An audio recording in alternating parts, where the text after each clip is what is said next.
How do you feel? You have to be exhausted. Yeah, no, it's been a long time, but I'm thrilled because obviously I lived this film for a long time kind of by myself and a small group of people, so it's nice to actually get it out and show people, which is great. I say that because it is such an epic and such an adventure. How did you, where do you start when you have something this big and this grandiose? You just have to take it one day at a time. I mean, if you ever actually stop to think about how much work it's going to be, you'd never do it. You run a mile away. So you just do it one, it's a lot. It took a long time. I mean, I've been on this movie since 2013.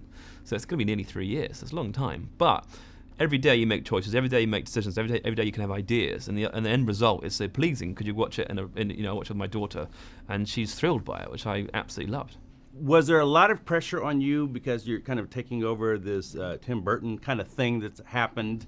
And I wouldn't say it was pressure. I mean, Tim's the producer on the movie, right. And so to have the guy who made the first film as your producer is incredibly helpful because, of course, I could just email him or call him and say, is this okay? Is this going to work in this world? So he knew the world very well and was very helpful.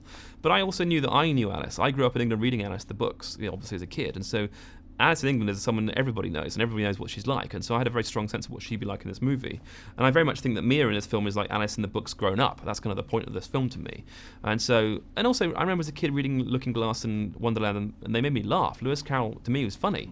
He wrote funny jokes, and so I had previously always worked in comedy, and so I wanted to kind of bring that to this movie too. I think it's interesting that I never really thought of Alice as like an action adventure kind of thing. I always thought of it as whimsical and that's important too. But it is action and adventure big time. Yeah, well, I hope so. I mean, the thing is about it for me is she's just she's a strong character. You know what I mean? She really is, and I think she has a very modern sensibility in the Victorian world. So her point of view about wanting to do whatever she wants to do is very, very modern in the Victorian world. But at the same time, it is supposed to be whimsical. There is whimsical elements to it, but at the same time, she has a job to do. She has to save a friend.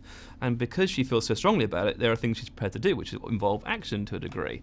But I also think that's, I'm very careful with the action to make her not into a superhero, because she is not a superhero. She's just a real person. And so if you see the action sequences, whilst they're big, she is struggling. They're not easy for her, and that's important to me. The action itself, though, if I were to ask you, how do you sum up the action in this movie? Would we be here for a week in that answer?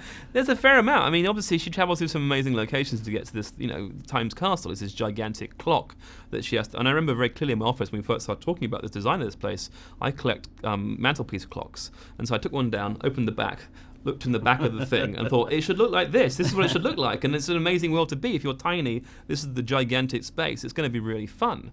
But at the same time, as I said, it's very important to me that this is not easy for her. She's not it's effortless. It's a struggle, and she's doing it because she really cares. And so I'm really keen that all action sequences have a very character base. And I also enjoy the fact that you have a new character, yes. Time. Yes. Your old friend. You guys have a yes. history, you and Sacha Baron Cohen. Yeah, I mean, we worked together in the last century. That's literally true. But yeah, no, he and I helped create, we did create Ali G and Borat and Bruno many years ago, and we went on the road and did those characters for a long time. And so I knew that he and I worked together creating new characters, and I had a new character for this movie who would have to fit in the world of the Red Queen and the Mad Hatter, and so Time had to be a big character. And so he and I worked on every aspect, the voice, the way he talks, the way he walks, the way he holds himself, his silhouette, his design, and it's a big deal. And so, but it's fun. I know him really well. We had a great shorthand. He trusts me, and that's really a really fun time. Made in Hollywood. Thanks for watching this interview. As always, don't forget to subscribe and let us know what you think in the comment section below. For the next Made in Hollywood interview, click right here.